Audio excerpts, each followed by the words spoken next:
I want to talk about something that's a little bit grim. You know, just something that should really make you feel afraid for the state of American politics and the state of the American people as a whole. All of us remember January 6th, the insurrection attempt on the capital of our beloved United States, the greatest country in the whole world. It was, of course, a failed insurrection, and yet somehow the American right was able to get away with it. Because that's what it is at the end of the day, right? Just every single time, you know, the right doing some horrific shit, and then finding the most insane ways to, you know, separate themselves from that insane shit that inevitably was the result of their actions. And then, like, all the centrists just keep on telling the left they're crazy for calling a spade a spade. It really is a fun cycle, isn't it? Like, just constantly getting DreamWorks faced every single day by liars. Regardless, though, January 6th happens, and, you know, the right has tried to sweep it under the rug. But now, enough time has passed that they're just like, you know what? Fuck it. It's a point of pride. It's a point of pride, and we're gonna lie about how bad it was. It was a peaceful protest of patriots. And one of the people pushing this idea is Marjorie Taylor Greene. Now, before we watch this speech segment where she says this, I want to tell you guys what American politics is like. So I think a lot of people who are American just kind of believe the government is this very rigid, unchangeable thing, right? And no matter how radical somebody comes into politics, left or right, the rock tumbler that is politics will smooth them out into a more establishment politician eventually, and they will have no ability to pull the Overton window of American politics in anywhere too good or anywhere too bad, right? It can't happen here, right? Like, there couldn't be a Nazi like, if a bunch of Nazis decide they want to try to take over America, they couldn't do it because there's just such a system of checks and balances in place. There's just so many hard rules and just guys with gavels in the way. It just, you know, pieces of paper that say you can't do this or that. That it just really seems like we can rest easy knowing it's just not possible for it to happen here, you know? But it can. Those pieces of paper at the end of the day really don't mean shit. Like, the pieces of paper only mean shit because people with lots of money, guns, and resources believe in those pieces of paper. If people who are able to come along and take over the guns, money, and resources, they can burn that piece of paper. It doesn't mean shit. They can kill the people with the gavels and the strict walls of supposed regimentation that is our bureaucratic government that they assume keeps radicalism from having any real impact. No, they can't, Zan. Blasphemy? Of course not. Of course it can't happen here. Regardless, though, it almost did on January 6th. It failed, but they tried. And that's what's important. They're trying. It's possible. It can happen if they try enough and the right conditions are met, and they're trying. With that said, I want you guys to know that and have that information in mind when we watch this speech given, I don't even fucking know where. What event was this? I'm sure some of you in chat know. This is the Hitler's National Hall for Jewish exposing, I guess, is the name of this location. You know, where they got together. New York Young Republicans, same thing. No need to repeat what I said, chat.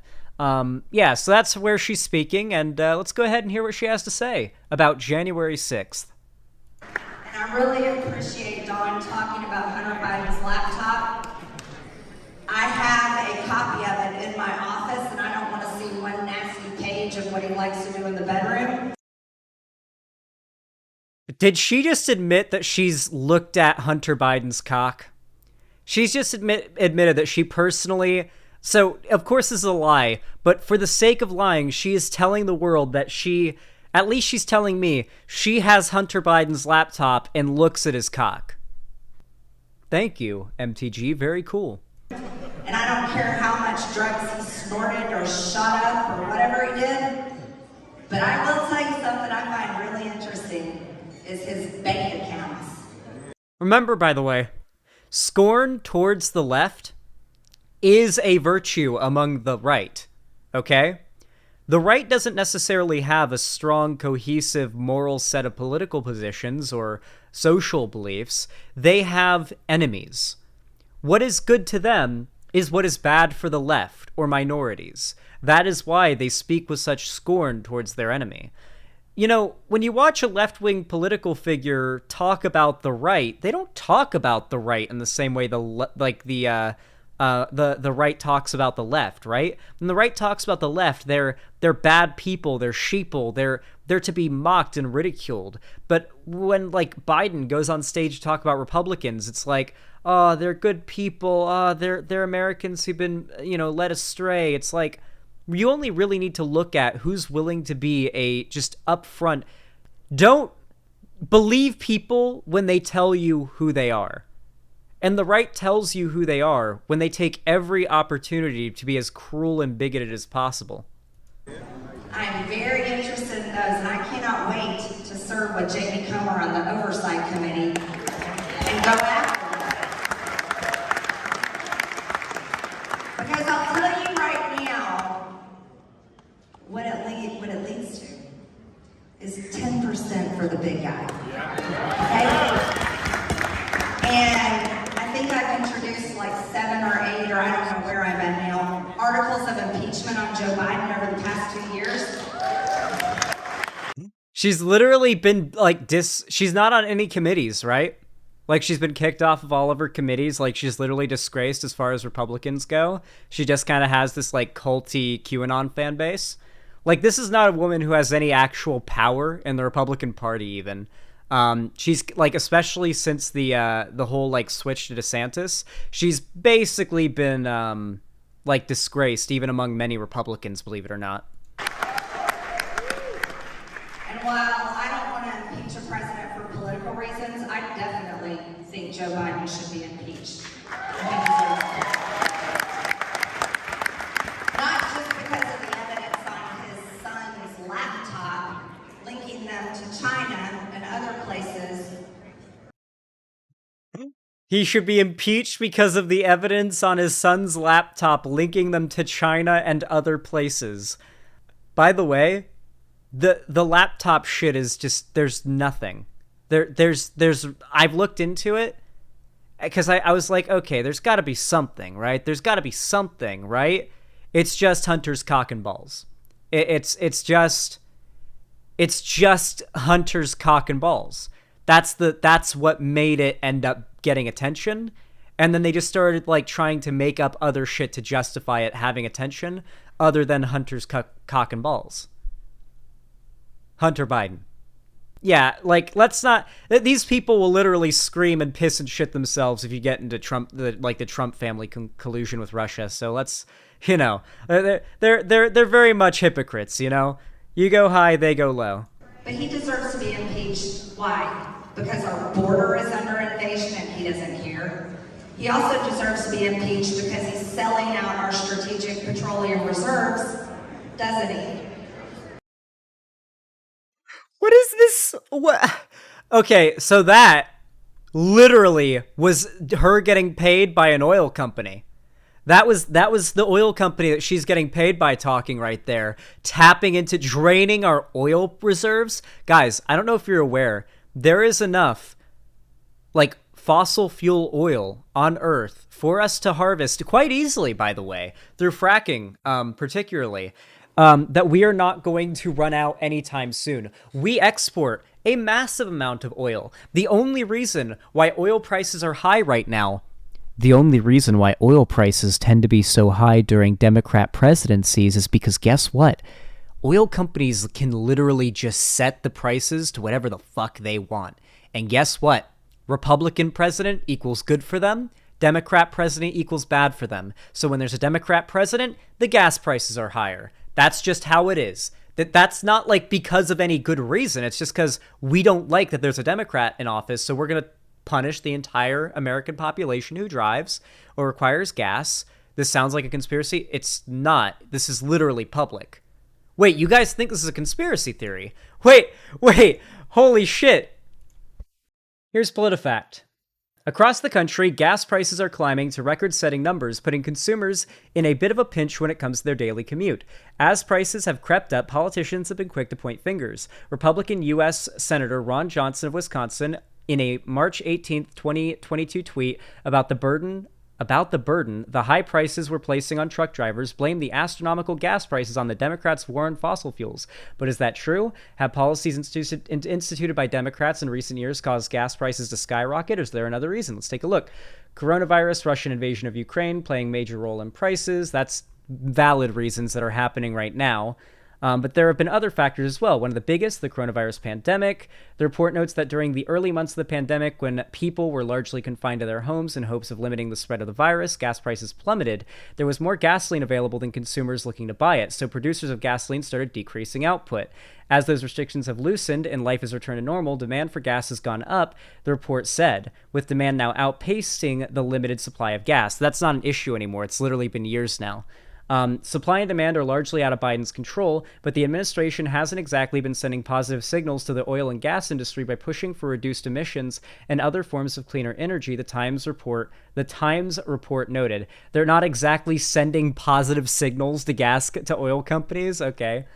But the Times article said the stance has played only a very, very, very, very, very small role in pushing gas prices up. Another factor linked to rising gas prices, the Russian invasion of Ukraine. Here we get our ruling. Johnson claimed the astronomical gas prices are due to the Democrats' war on fossil fuels. He noted, among other things, halting subsidies for oil companies, blah, blah, blah, blah, blah. Keystone Pipeline. Experts say those things could have had a small impact, but it's more likely the effect of the coronavirus pandemic on the supply and demand for oil and Russia's invasion of Ukraine and the subsequent sanctions are having a much larger impact. We rate this claim mostly false, meaning the statement contains an element of truth but ignores critical facts that would give a different impression. There's nothing about Democrats being in office that literally makes the oil prices go up. They don't do things that make the oil prices go up. There's just always an excuse. There's always an excuse. The supply and demand issue, obviously with COVID, there was a lot less demand for gas, and that's why it was so cheap. They had to, lower the price. However, because they wanted to make money. However, when they raise the price on oil or on gas, when they raise the price, it's not because there isn't enough. There's not a lack of oil in the reserves, That's all of our or in the emergency oil. Doesn't belong to China, but that's the top buyer. Joe Biden loves to do business with China. And don't forget, Joe Biden is the best business partner the cartels have ever had. Okay, this lady is I knew she was crazy when she started talking about the Jewish space lasers causing the forest fires in California, but hot damn. Hot fucking damn. You know what's fun? They just make shit up. Is there a point where you're so lost and outside of reality that you're not human anymore and thus not deserving of basic human decency? I think so. He's the best one. Amazing. For those that don't know, Steve Bannon, the guy that she references in this clip, is known as the figurehead of the alt-right, founder of the alt-right even. And at the time of Gamergate was the owner of Breitbart, the alt-right white nationalist website. And he made it a priority to focus on discussing Gamergate and bringing Gamergaters in to radicalize to the far right as part of his goals. So just know that's the history. Oh, he also ran an illegal Chinese WoW gold farm. So that was pretty dope. Anyway, let's watch this. I come to Washington. I swear in on January 3rd. I get accused of giving insurrection tours, which I thought was hilarious because I couldn't even find the bathroom in the Capitol. True story. Then January 6th happened. I couldn't even find the bathroom in the Capitol. Is that a joke that there's so many genders that there's a million different gender bathrooms in the Capitol? The funny thing is, she says it like it's a joke, but also it's supposed to be serious, and also her fans are going to take it serious. There is a non-zero amount of Americans who believe there are 87 different bathrooms in the Capitol building, all of them for a different gender. There is a scary amount of Americans out there who believe that. Happens, and next thing you know, I organized the whole thing along with Steve Bannon here. And I want to tell you something, if Steve Bannon and I had organized that, we would have won. She's talking about Jan 6th, as you can see. If me and Steve Bannon organized that, we would have won. Google Bannon, get his Wikipedia up. Good idea. Stephen Kevin Bannon is an American media executive, political strategist, and former investment banker. He served as the White House chief strategist in the administration of the U.S. President Donald Trump during the first 7 months of Trump's term. He is a former executive chairman of Breitbart News and previously served on the board of the now defunct data and analytics firm for Cambridge Analytica. Bannon was an officer. Isn't that like a far right, like dog shit thing? British political consulting firm that came prominence through Facebook Cambridge Analytica scandal. It started in a private intelligence company described global. Okay, sounds like some dumb shit. Bannon was an officer in the United States Navy. I don't care. Was appointed strategist. He left the position 8 months later and rejoined Breitbart. Bannon was disavowed by Trump for critical comments reported. Yeah, because he criticized Trump. After leaving the White House, Bannon opposed the Republican Party establishment and supported insurgent candidates in Republican primary elections.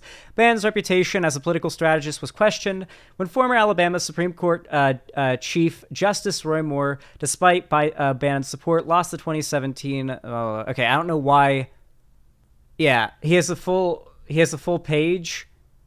So successfully, he has a full page of connected parties, global fascism. Yeah. Anyway, back to the clip.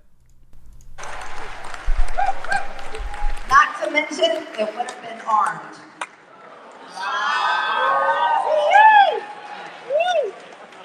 She's just saying they would have gone to the Capitol on January 6th armed. Well, they were already armed, but more armed. And they would just proceed to kill more Capitol Police and kill more people to succeed. That's what she's saying. If we did it, we would have killed more people. We would have killed everybody. She's just saying that she wants to and would have done a Nazi Germany takeover. She's saying she would take her gun to the Capitol and kill politicians and Capitol Police. This is a elected politician announcing, I would have... I'm not going to say what... I can't say. What she just said, I can't say because I would probably have a knock at my door. If I said what she just said, I would probably have a knock on my door by the end of the week. I'm scared to say it. Because even quoting her, I'm scared I'll get a knock on my door by the end of the week. She's fine, though. She's an elected representative. Yeah. See, that's the whole joke, isn't it? They say that whole thing was planned, and I'm like, are you kidding me? A bunch of conservative Second Amendment supporters went in the Capitol without guns, and they think... They did have guns, and she's trying to claim it wasn't planned. You know what she's trying to claim right now? The lone wolf narrative. You see, stochastic terrorism, that thing that some people don't believe in, is basically the practice of right-wing media demagogues advocating for violence without actively advocating for violence and tying themselves to the acts themselves. So they lead their, viewers or their fans or whatever to the very edge of the conclusion that violence is the only option, and then that's it. That's the end of it. That's where it ends, right? And then, some lone wolf, inspired by them, is supposed to go take it upon themselves to engage in violence, and the person who inspired them, well, there's no connection. It was stochastic, right? There's no connection there. It's too further away, too separated, too many degrees of separation. However, here, what MTG is trying to do is say that all of the people who went to the Capitol were all individual lone wolves, who all individually responded with the same exact response to Trump losing. That all of these people individually were sitting in their houses watching Fox News, saw that Trump lost, and all, without any other motivation, just got together and went to the Capitol of their own volition, and that these were all just patriots who went to do a protest, essentially, a peaceful protest, as she would say, out of their own volition with no goading from the president or organization or planning out whatsoever, even though all of this has been disproven. And there was literally CCTV footage of people planting pipe bombs around the Capitol the night before the insurrection. organize that? I don't think so.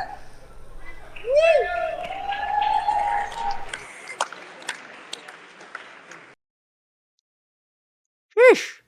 Pretty wild, huh? Pretty wild. You see, this is why I don't subscribe to the people who say comparing the current state of politics right now to and by subscribe I mean like agree with the people who say calling the current state of politics reminiscent of Weimar Germany over exaggerating, because hot damn, that is just a Nazi speech, isn't it? That's just a we will take over and do a violent coup and kill the people who stand in our path. That's all that speech was, and that should scare you. However, they're probably not going to win, and next time they try, it's probably going to result in more of them dying, which is something you should make up your own opinion about. Just make up your own opinion on that. If you enjoyed this segment, please consider leaving a like, subscribe, ring the bell icon, follow my social medias linked down below, including my Instagram, Twitter, TikTok, fan Discord, and more. And of course, please stop spamming minimum vaults. You're being annoying. You can also follow my social media linked down below in the description, as well as, you can support me through buying merch as well, which is also linked down below. And if you want to see more from me on YouTube, make sure to subscribe and ring the bell icon to turn on all notifications, like the stream. Please, it really helps out the channel. It forces YouTube to push my content to more people, my streams, my VODs, everything. So yeah, I really do appreciate it, regardless of how you support me. Thank you so much for watching this segment, and have a good one.